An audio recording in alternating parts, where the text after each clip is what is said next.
I have already been crushing with this deck, and it might get even better today with the release of the Ancient One. I don't typically do theory crafting videos. I typically wait a while before I do my videos on new cards, but sometimes things just line up. And this is a deck that I was already going to do a video on, and it might be an incredibly good fit for the Ancient One. So the way I'm going to approach this is we're going to spend most of this video talking about the deck as it currently exists and why it's good and why I was able to be so successful with it in the top end of Infinite. But we're also going to be talking about where the Ancient One could be a meaningful upgrade to what this list is actually doing. So hopefully this is an interesting way of bridging the gap between the fact that the card just came out, we obviously don't know where its best slots are right now, and of course, between the fact that I like doing videos on decks that are actually already good. So, with those two things in mind, let's start with talking about this list, which is a very powerful V-hand-based Infinity Ultron tempo deck list. And what I've always enjoyed about Victoria hand decks is that the backbone of V-hand can facilitate all sorts of different packages that go in the deck. You're using V-hand and created cards as your points package, and then you have room for various pieces of tech that is actually quite important in a world where other people are doing powerful stuff. In this case, for example, we have a Mobius M. Mobius, which is going to be very good against people playing Thanos and Mockingbird. It's going to be very good against Mr. Negative. And then the rest of what we're trying to do is a very straightforward points package. We also have a Shadow King, which is in the deck for all of the green power in the metagame, primarily Werewolf by Night, but frankly, there's kind of a lot. So, the rest of the deck is then there to do points. There is a double sort of overlap with the Shadow King here, where it overlaps with our Anti-Venom, bringing whatever we set to 0 back to its normal level of points. And generally speaking, there's a lot of good discounts and good buffs that are able to supplement the power. As far as the Ancient One goes, the card that I am the least sure about here, what is very clearly the 12th card in this deck, is Copycat. And Copycat is a card that has some reasonable upside. The main reason it's here is to just sort of facilitate being a decent card that can win us games, but also be a good backup to Iron Patriot. If we get the Ancient One in here, suddenly we're looking at being able to copy Victoria Hand's Ongoing onto a bunch of stuff.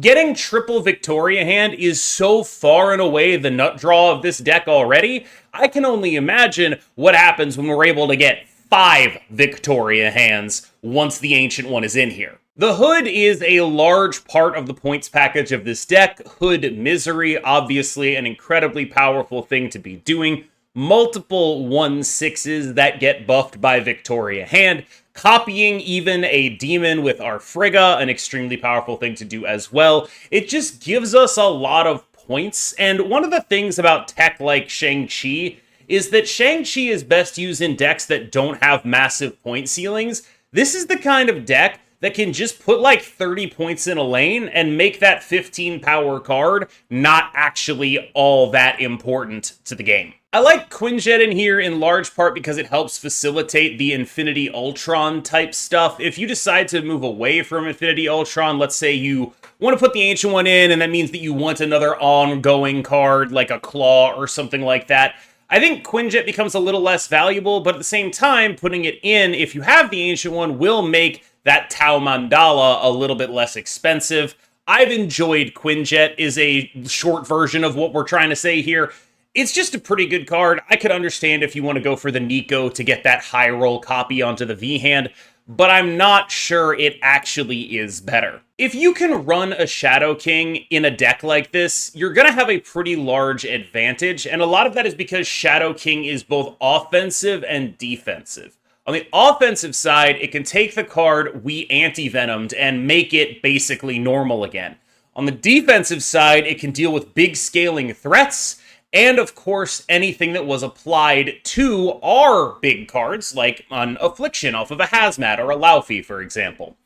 This is generally just a card that does a lot for 2 energy when it's playable. It's not playable in every game. You don't always love a Shadow King, but it's usually just good enough that you're fine with it being in your deck, and then when it is good, it is absolutely unbeatably good. I've had games where I destroyed a Werewolf by Night and a Hitmonkey in the same lane with a Shadow King. This is just one of those cards that does so much work in the right matchups, and the opportunity cost for including it in your deck is very, very low, because even if it's not doing anything against what they're doing, it's doing something that helps you by making your anti-venomed card back to normal power. Iron Patriot is where a lot of surprises and surprise wins from this deck come from, but more than that, it's just a solid card generator. One of the things that Quinjet does is make Iron Patriot just like way more palatable, because even if you are not actually getting the discount, which is pretty rare considering you have some good threes to follow it up on power level with Luna Snow and Copycat, and potentially the Ancient One if we get her in here, this is still a card that is generating something that is relatively higher impact. One of the issues this deck can have is a lack of high impact cards. If you aren't playing things like Iron Patriot, you get a lot of 1/6s, you get a lot of copied Victoria hands, you get a lot of stuff that's pretty good, great on rate, but very cheap. And so if you need something that's really big, you don't have a lot of ways to get that other than this or really high-rolling Infinity Ultron.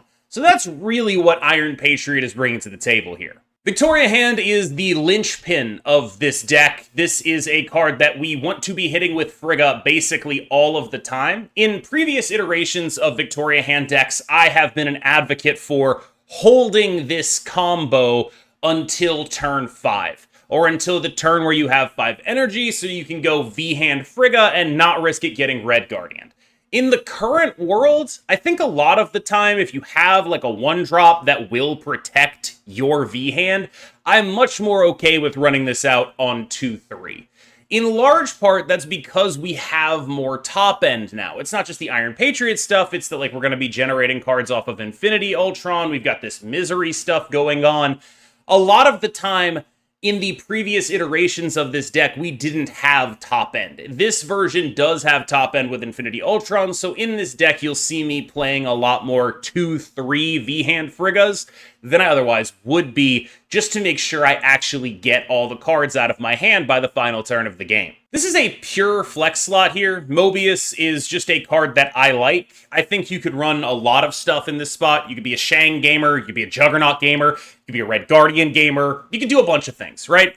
Mobius is here in large part because a lot of what I'm afraid of with a deck like this is things that are gonna just like turn 6 point explode the crap out of me. If you're playing like a relatively fair game, I think I'm mostly okay with it, but I don't want to get unfair gamed. And there are other options here, right? Like, we could try to fit a Cannonball Mercury thing in here. Not sure it would work, but we could try, right? Like, but the point is, this is a deck that is very good at outputting points in a relatively fair way. Like, to say, we're playing above the curve, right? We're playing 1/6s, and we're playing 2/7s that buff a lot of our other cards. Like, it's not fair, but it's not like, oh my god, they did 70 power on the final turn unfair. And a lot of the stuff that beats us is stuff like that, and that's a lot of the stuff Mobius puts a stop to. Frigga is another kind of linchpin card in this deck. This is a deck that scales off of created cards. Obviously, V-Hand Frigga is kind of our nut draw, basically no matter how you slice it.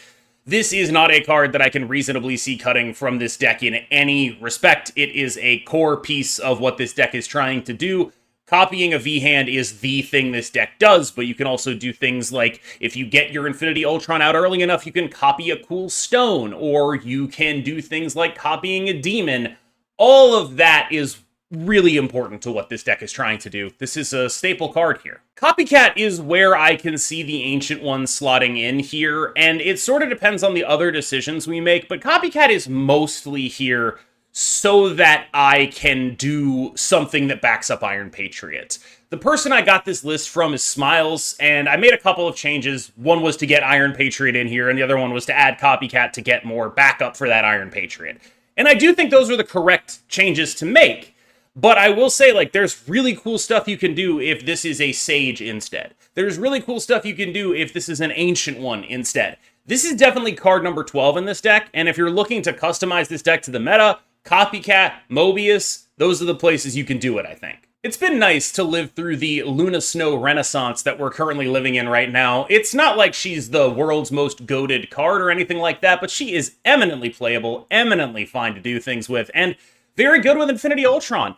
Getting an extra energy is really important in this deck because you really want that extra turn to make smart decisions with Infinity Ultron. But even if you're not Infinity Ultroning, getting that extra energy on 3 lets you do something like Hood Misery on 4. That's just good. It's just flat out good. There is a lot of upside to this, but I think the thing that really puts her over the top is just she's a 3/6. Like, that's really it, right? Like, this is just great stats, a great Iron Patriot backup. She just does a lot of work. Anti-Venom is there to add more burst. A lot of the changes I made to this deck from the original version were aimed at sort of maximizing unknown information. We have Iron Patriot, we have Copycat, and then there's the unknown information of what the hell's under the Agent Venom, or the Anti-Venom.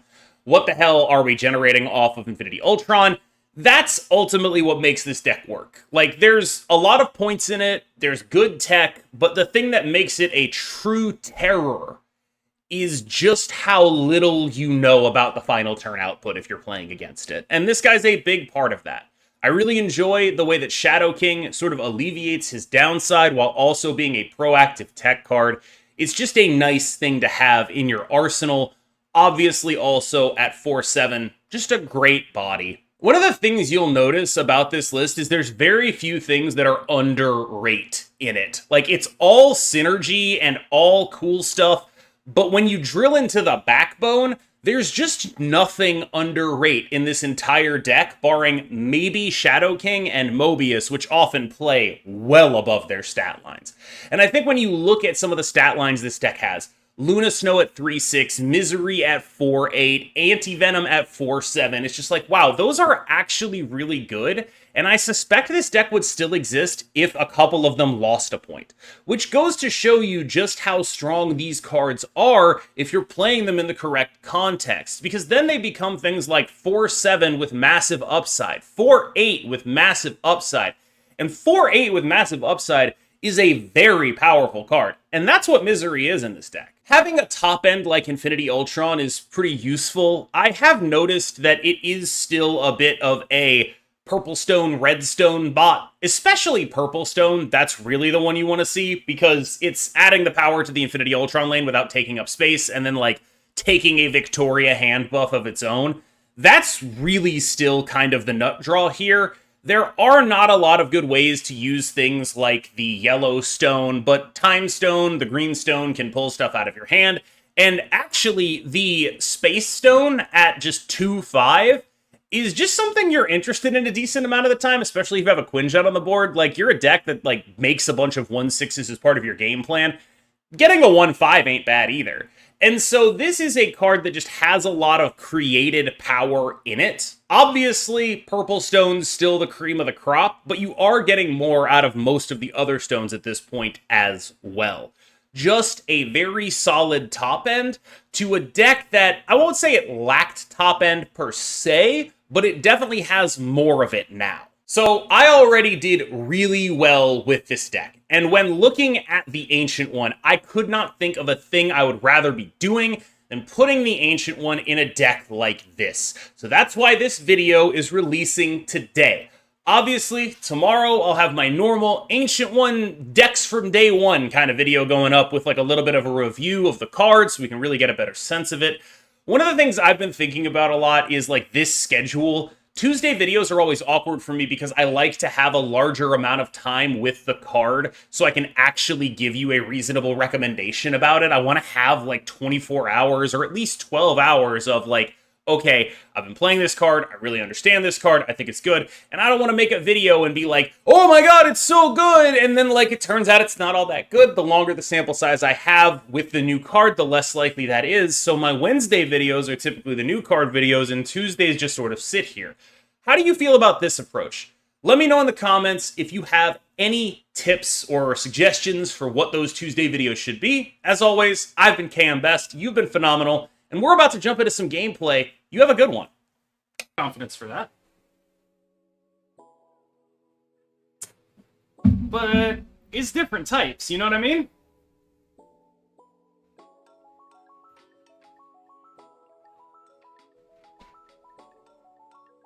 Is he playing the same deck? I'm gonna be fucking pissed if he's playing the same deck and just had a better draw.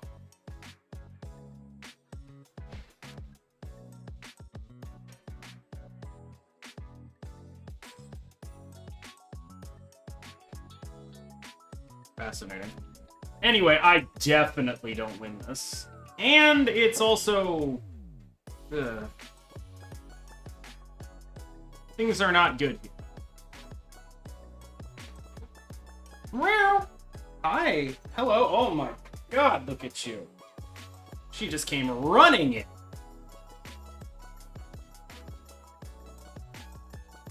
She came running. Alright, so... inasmuch as I have plays here, they are mostly like top deck of misery, do some stupid kind of thing, right?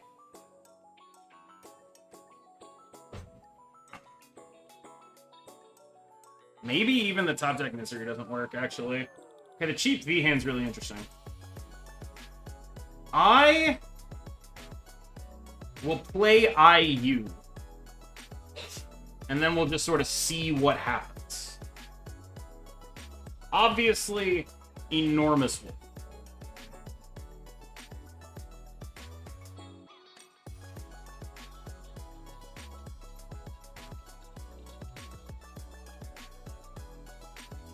Mind Zone, Soulstone.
Holy shit.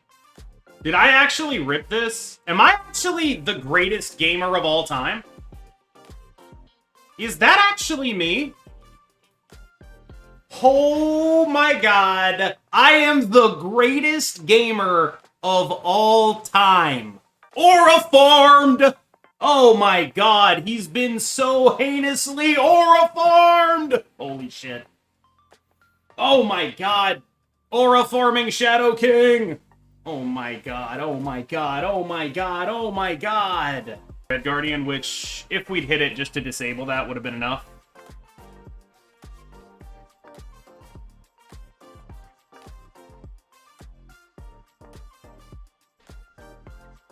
I mean, I'm probably dead off that. Anyone who would snap that, you know, I gotta be dead, yeah? Not leaving.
Oh, that kills me. Oh, that kills the shit out of me.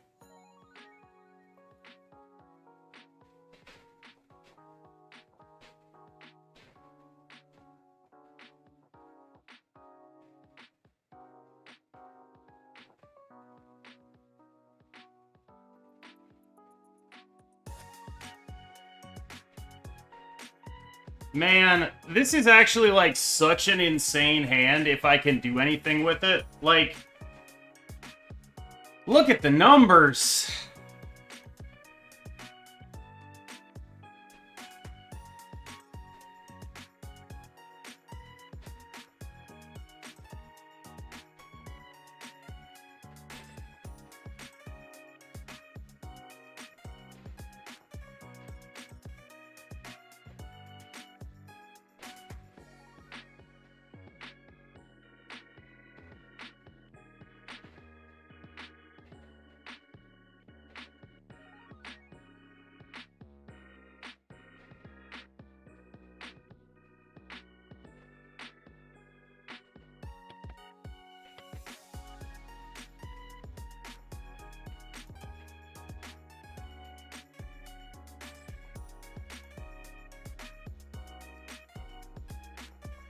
That a tiebreaker?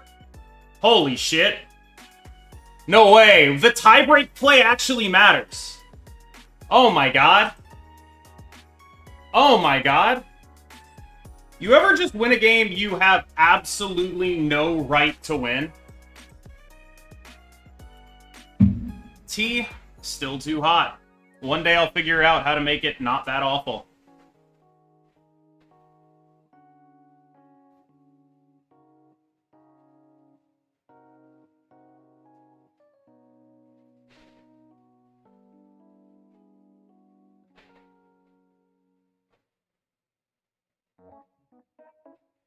Can't be Red Guardian here.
Damn, they're gonna inch left now. Okay.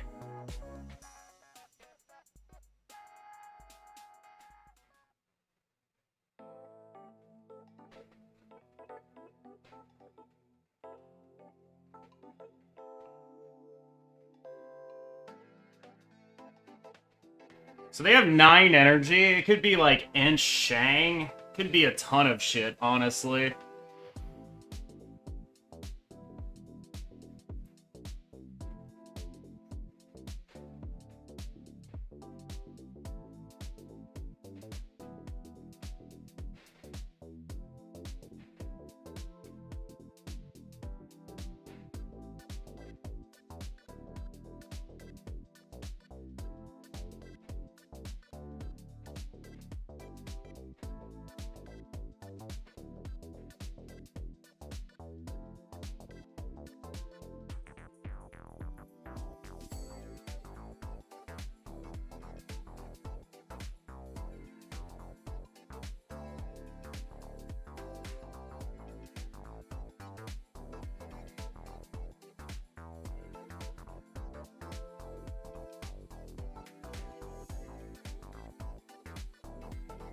So I lose 4 here, go down to 23.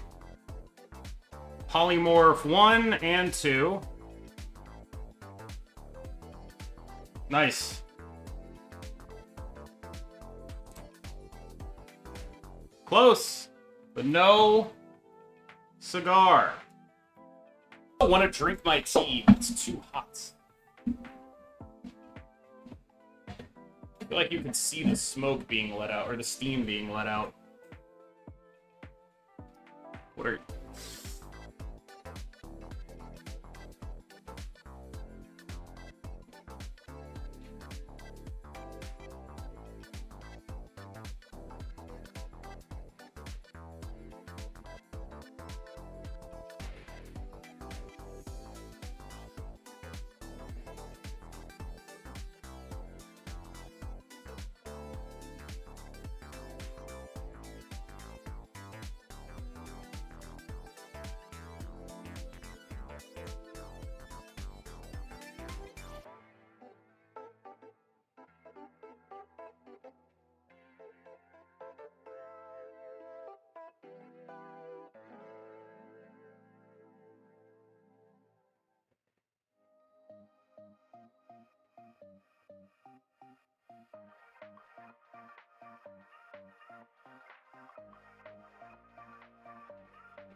Good with no misery? I kind of just want the 6 here. In case I get some shitty stones, you know?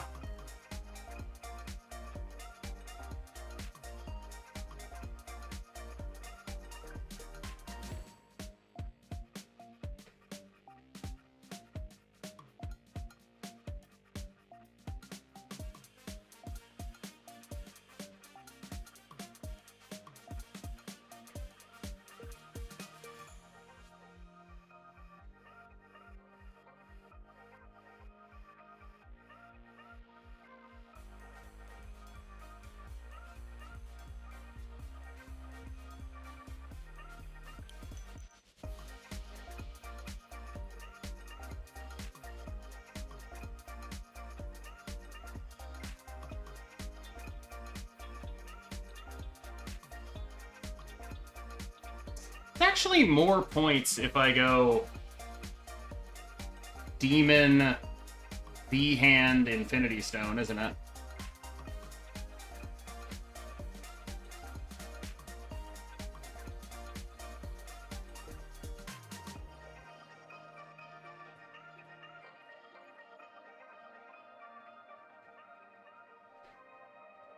What are they snapping about?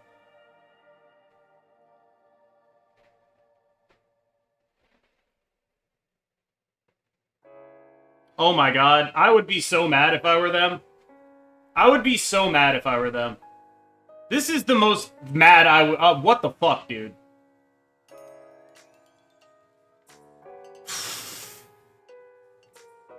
Never subbed to anyone before, but your vids and streams have really helped me become a better Snap player, and I figured this is the least I can do. Oh, because Fasto says +2 on it. There we go. Alright, I figured it out. We got there. That's why.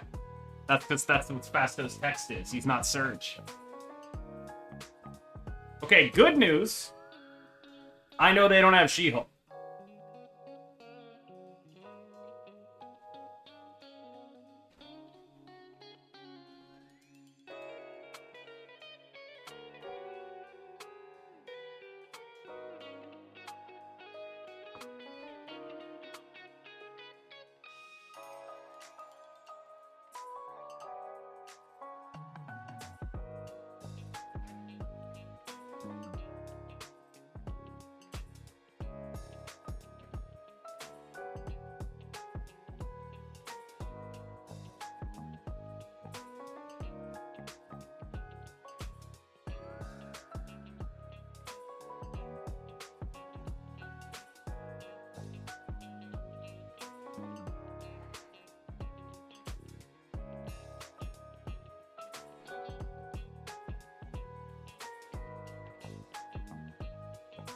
Finally get to catch the stream, AO. Thank you.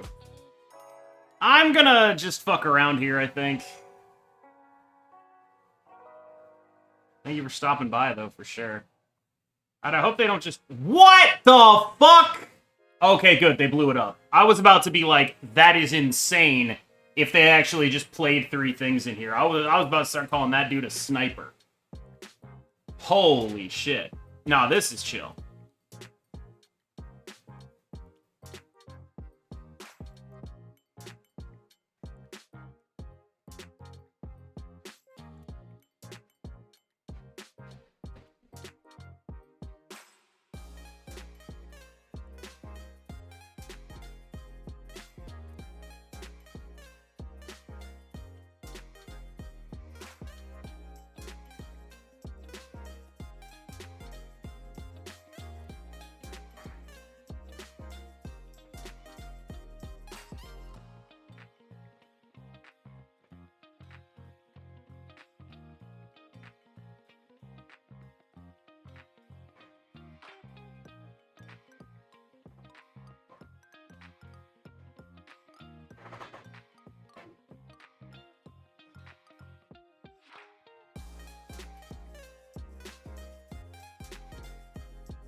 Respectable rope out there, in my opinion.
Please.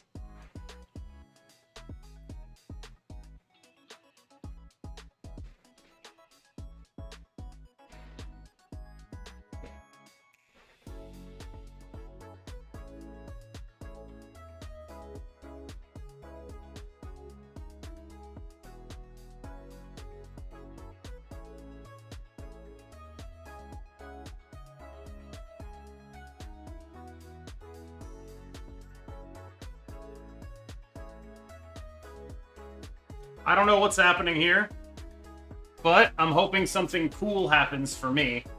So Infinity Power Stone takes us to 24 on the middle, which is going to go up to, with the Victoria hand buffs on the middle cards here, so we're going to gain 18. We're going to get a full... What the fuck? Alright, I clearly don't understand anything.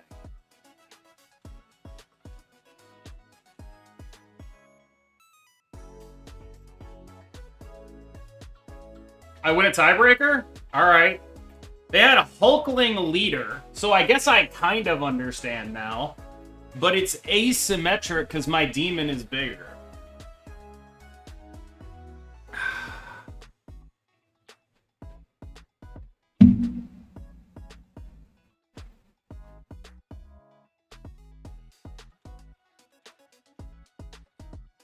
The allure of all 3. It's strong.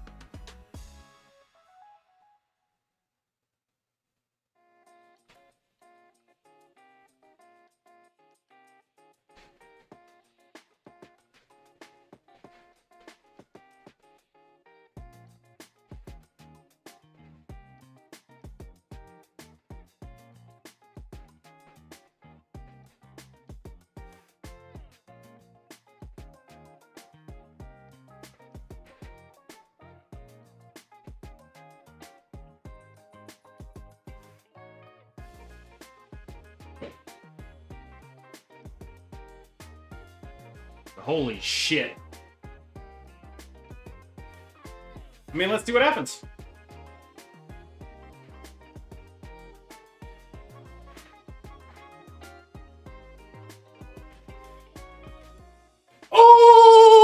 Oh, oh, it's disgusting. Oh, my God. Need a cigarette after that one, chat.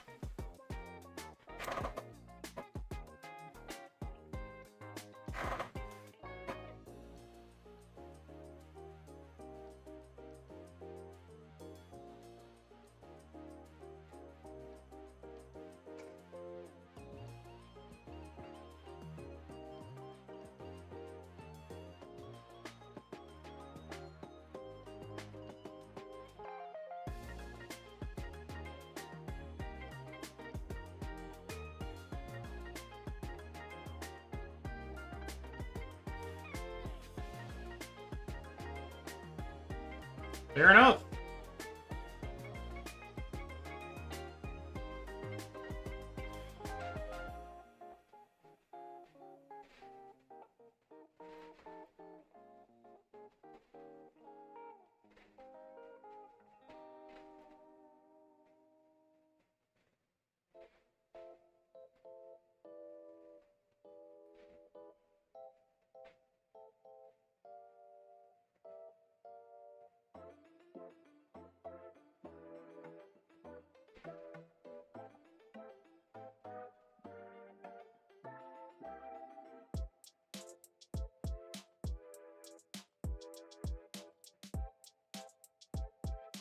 Okay, fuck, that's my bad. Ha! They went for a Lady Deathstrike too! Let's go. Let's go.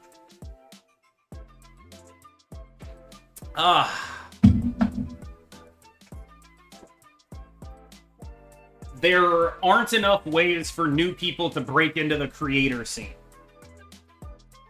There just aren't enough good ways for people to break into the creator scene. And that sucks.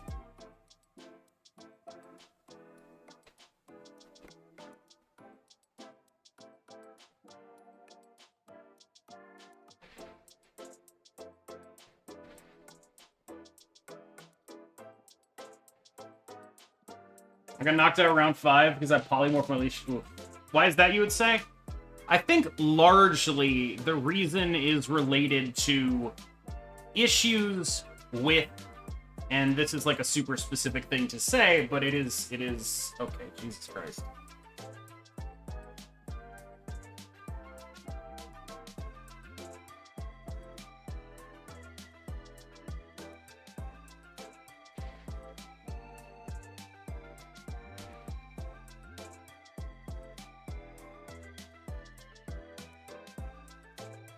I'm with it.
I don't know if they thought that one out.